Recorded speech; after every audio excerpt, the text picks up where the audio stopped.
The Princess of Swords is a symbol of mind. It is the airy part of air, and a complex picture that comes from Master Crowley. The mind is a fickle beast. It has thoughts that appear to be random and incoherent and all over the place. Thoughts follow thoughts, follow thoughts, tumbling all over the place. And the idea of this card is to sort of project this kind of symbolism.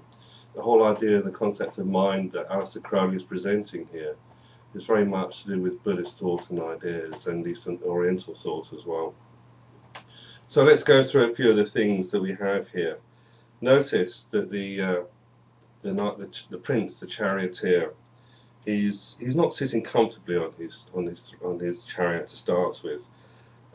He's sort of half standing, sort of almost. Is he getting on? Is he getting off? We're not quite sure.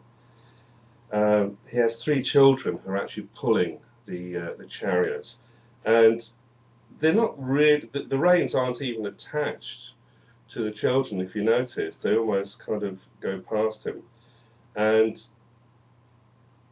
these children represent the mind, and with the mind, they're not in control. They're going in all sorts of different directions. Surrounding the card, we have various geometrical designs. There's a rhombus in there. This sort of almost circular oval shapes with a triangle at the centre in various places.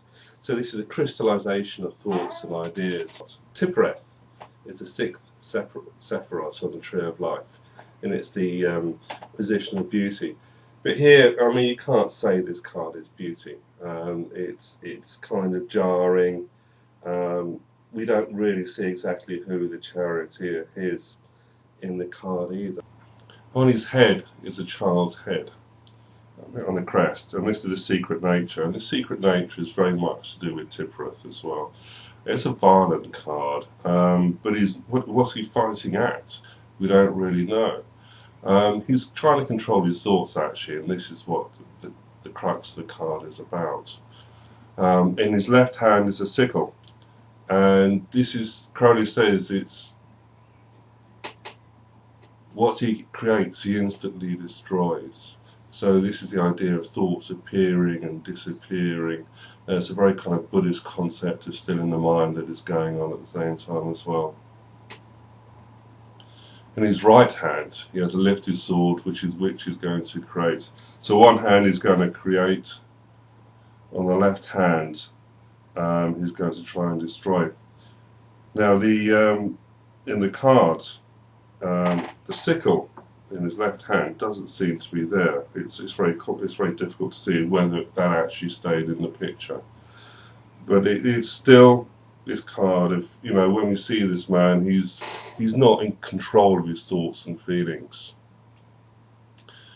What are the consequences of this card? Well, there's immense power, and he has freedom from principles. He's not settled in his mind. He's chasing ideas. He's going to go forward, but he's not going to stay with any of the ideas that he has. Maybe he'll just have them for a moment and then he'll move on. Can we rely on this guy? I very much doubt him.